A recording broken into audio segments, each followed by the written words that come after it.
Hi! Good day sa inyong lahat, mga ka-angel. Welcome to TV28 Angel Channel.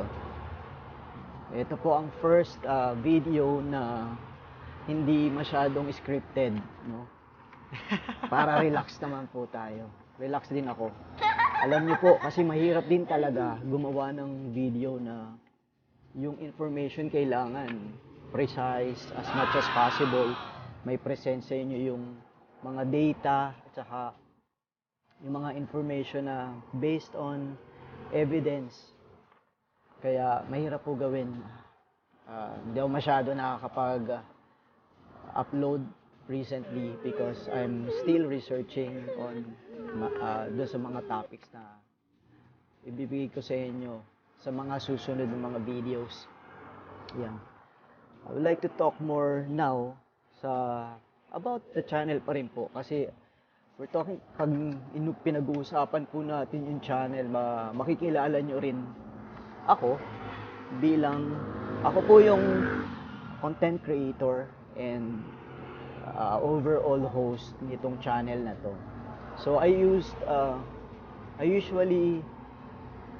going to use characters po sa iba't ibang sub-programs ng channel na to, and you have seen, maybe meron na kayong mga nakita po sa mga ibang channels na nandito sa channel, na ibang programs dito sa channel na to. Yan, ganyan. So, maaring marami nagtatanong bakit health ang biggest chunk ng topics ko ay more on health. Kasi ito po ay importante sa ating lahat. Kahit sabihin po natin, madami po akong naririnig at ito po ay naobserbahan ko with my own eyes na marami pong nagsasabi na ay, ano naman yan, kung mamamatay, ganun. Kung oras muna. So, yun yung mga tao na gusto mag-escape dun sa reality, na ang totoo po, kahit po sabihin nyo yan, I believe na hindi po nyo mean it.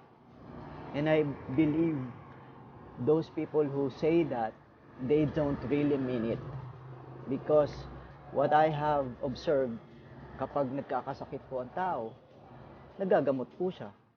O kaya pag sumasakit kahit ulo, nagreklamo siya. Tapos, he will do something about it. Ibig sabihin, bakit kung totoo yung sinasabi niya na mamatay, kung mamamatay, hindi, wala ka dapat gagawin. Wala na dapat mga nasa ospital o kukunti dapat ang nagpapatingin sa doktor. Mamamatay ka naman, di ba? So, bakit kapag meron ka ng sakit, nagagamot ka? That is because meron talaga tayong survival instinct. Sa science, ganun. And tayo, gusto rin natin talagang ng magandang buhay, masayang buhay, komportabling buhay. At pag may masakit na sa atin, talagang hindi na tayo makaka-function ng maayos. And that, sa ganung aspeto, dun pumapasok talaga na dapat pag-usapan po natin yung kung ano yung makakabuti sa atin.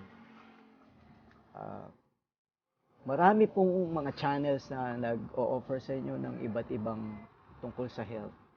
Pero sana po, or I'll be willing to be one of those choices nyo para magbigay sa inyo ng information about health. Ayun po, kasi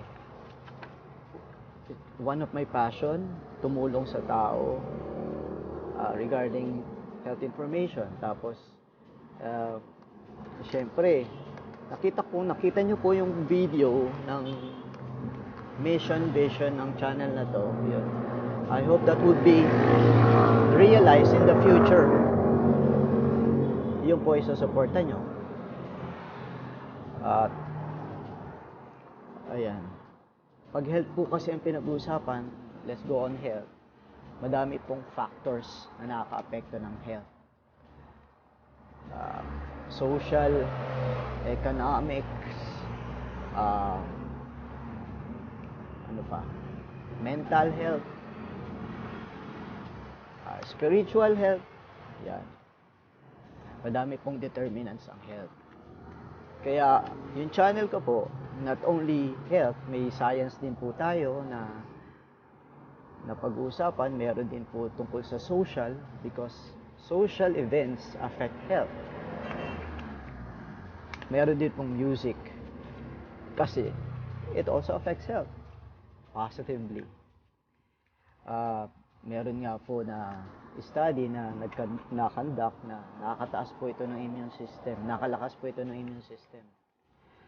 And it is true.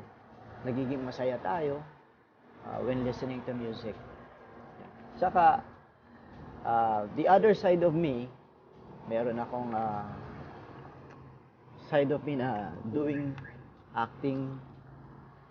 Ayun po, kung di nyo po natatanong, nasa stage plays din po ako. I have been part of various theater plays. Tapos po, sa TV, meron din po akong mga naganapan na. So, yung channel ko po, gusto ko po maging enjoyable din. Hindi lang basta nagbibigay sa inyo ng information, parang entertaining din at the same time. So, yun po. So,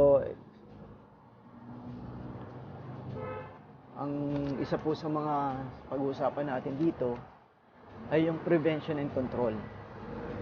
Kasi, kung maobserbahan nyo po yung biggest budget ay allocated sa cure ng mga diseases. Yan. Kahit po sa PhilHealth, yun po ang nila, yung focus nila to treat diseases, ganito. Pero kahit ang government, wala po masyadong ina-allocate para sa prevention. Kung nasa isip nyo po about prevention is about immunization, just immunization, part lang po yan ng prevention, pero madami pong interventions pwedeng gawin sa prevention and control. Meron po tayong natural, as much as possible, di ba? Para safe, natural. Ganun naman. Na-obserbahan ko nga po, madami pong mga FB groups and pages na madaming, actually, nag-join ako doon sa mga yun and I'm observing kung ano po yung mga pinag-uusapan nila doon. At medyo nakakalungkot kasi maraming nagse-self-medicate, ayaw nang magtiwala sa doctors, ganun. Nakakalungkot din. Tapos, people are experimenting, madami na rin kasing naging experience na nagpatingin sila sa doktor tapos hindi sila gumaling. Gusto natin yan isolve, kahit pa paano makatulong tayo sa channel na ito. Together with other channels na ganito rin yung advocacy. Kasi, meron po talagang natural healing capacity ang ating katawan. Meron po talaga itong capability na mag-heal itself.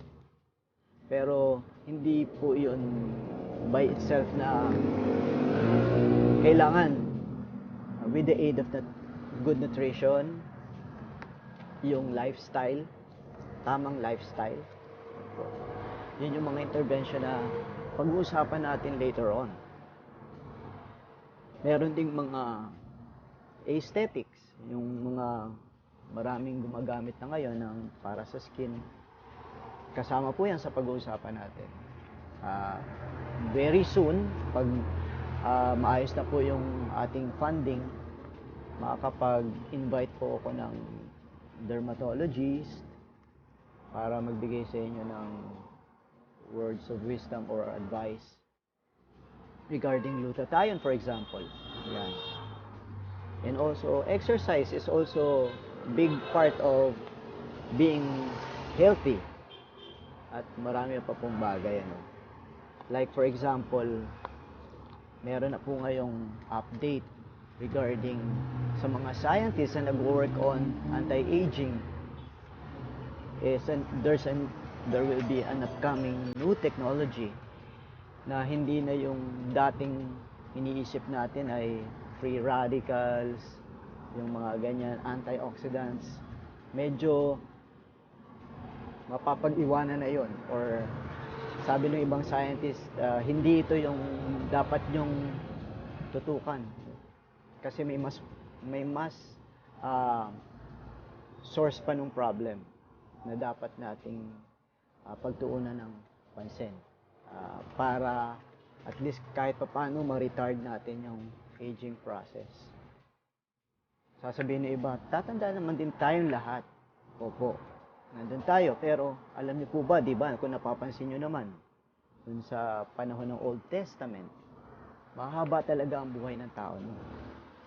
Siguro, madami tayong mga reasons, madami tayong mga sasabihin, yung mga pananaw natin, because, syempre, of course, sasabihin natin na blessed sila, yes. And of course, nung panahon na yun, walang mga pollution, walang mga preservatives sa pagkain, walang mga chemicals, ganon. And wala silang masyadong exposure sa environmental hazards, saka mga toxins. Pero noon, konting sakit, grabe na. Kasi nga, wala pa masyadong discovery sa medicines.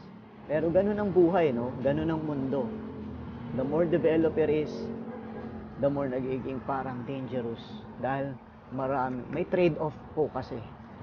May trade-off kasi yun, may maimbento, may good, may bad. So, ibabalance po natin yan. At ito pong mga videos na mapapanood nyo sa mga susunod, syempre, hindi ko po mapiplease. May disclaimer po ako. Magdi-disclaimer na ako sa inyo na based naman po ito sa mga evidences, sa mga clinical trials, sa mga experiments, o kung ano yung updates na mariresearch ko. May sarili akong opinion pero hindi ko po yun i-inject ng... Kasi may sarili-sarili po tayong personal choices and I respect that. Siguro mas maganda rin kasi yung halimbawa, kahit naman po may sakit tayo, halimbawa nagpatingin tayo sa doktor, minsan we are anxious about what the first doctor's diagnosis sa atin. So, pwede po tayong mag second opinion, third opinion. At halimbawa, gumagawa rin tayo ng reports katulad sa presentation ko. Hindi po enough yung isang source.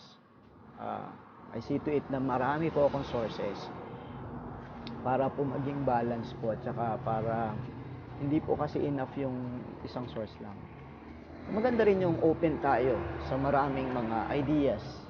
So at the end of the day, tayo pa rin yung mag-decide kung ano po yung mabuti para sa atin. And of course, yung response ng bawat tao ay nag-iiba-iba. It varies po sa individual.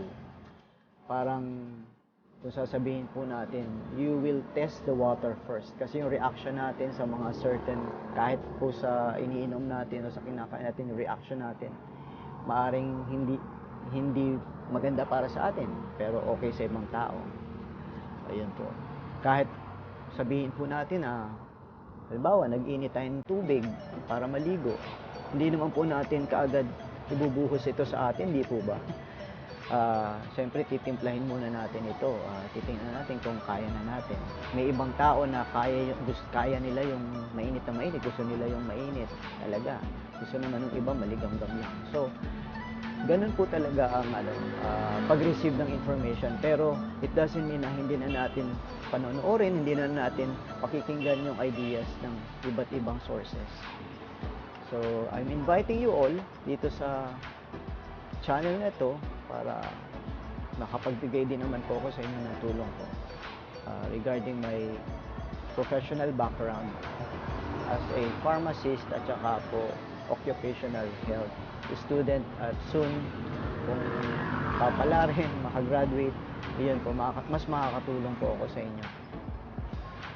And so I will end this video and thank you very much for watching.